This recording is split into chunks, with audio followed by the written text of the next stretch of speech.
moltes gràcies per haver acceptat la crida del Tempir, gràcies per acompanyar-nos en aquesta cita, en reconeixement a totes les persones, entitats i empreses públiques i privades que han destacat i han excel·lit per un treball diari i constant en favor de la dignificació i la promoció social de la nostra llengua i la nostra cultura.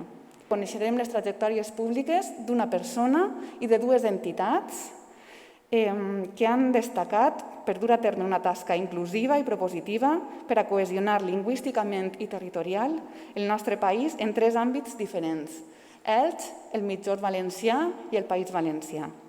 I el primer premi del Tempir és la categoria Elx i estem molt orgullosos de lliurar-lo a Agustí, Agulló i Marcos.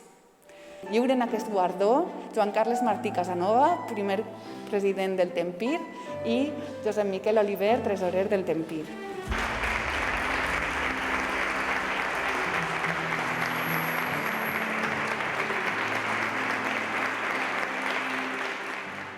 Vull donar les gràcies a l'Associació Cívica El Tempir per pensar en mi i atorgar-me aquest premi.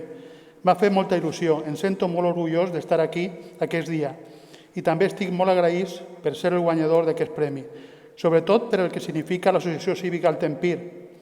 També vull donar les gràcies a Acció Cultural del País Valencià i a socis d'Acció Cultural del Casal d'Elx per haver depositat la confiança en la meva persona per a coordinar el casal durant més de 20 anys. Continuem amb el segon guardó del matí. És en la categoria Sud i la Junta Directiva li l'ha concedit a la Muixeranga d'Alacant. Lliura el guardó a la Muixeranga d'Alacant Josep Enric Escribano, president del Tempir, i el recull Mònica Alonso, presidenta de la Muixeranga d'Alacant.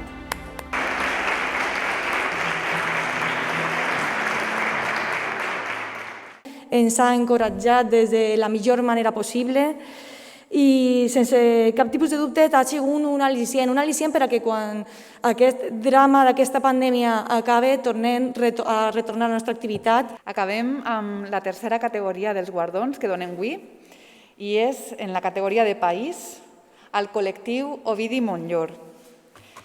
Lliura el guardó Robert Escolano, vicepresident del Tempir, i el recull Pau Alabatos, secretari del COM.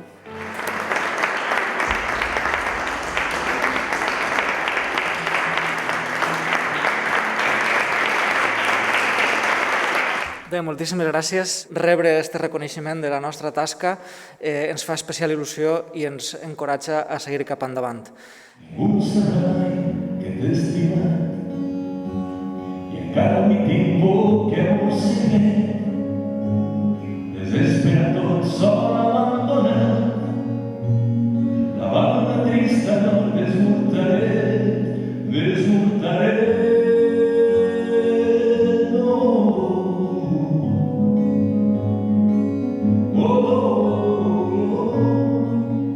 deixem amb unes paraules de Josep Enric Escribano, president del Tempir. Fa un any, en la nit dels 700 premis al Tempir, ningú s'haguera imaginat que mesos després una situació de pandèmia ens transformaria tant la vida. Un any després, el panorama no ha canviat gens. Continuem vivint en unes circumstàncies democràtiques de qualitat ben dubtoses, els nostres drets lingüístics continuen sense ser garantits en condicions d'equitat amb el castellà. El Tempir reclama una política lingüística gradual, zonificada i sectorialitzada. Gradual amb objectius clars, zonificada adaptada a la realitat de cada zona del país i sectorialitzada perquè cal treballar cada sector de la nostra societat, el productiu, el cultural, el social, etc. L'immens formatge de Gruyère que sociolingüísticament conforma el País Valencià requereix actuacions adaptades a la realitat, com a les comarques del sud. I ho reclamem perquè el procés de minorització lingüística no cessa al sud, ni tampoc arreu, però la situació actual del sud ben pot ser el futur de la de les comarques de més al nord. Som un país de suds, així, en plural, no de bades. València ciutat constitueix un altre sud ben particular, no geogràficament respecte a nosaltres, però sí sociolingüísticament. Qui no ho veja no ha entès encara el país que tenim, no ha entès encara en quines coordenades ens movem, no ha entès encara que cal actuar ja. Moltes gràcies.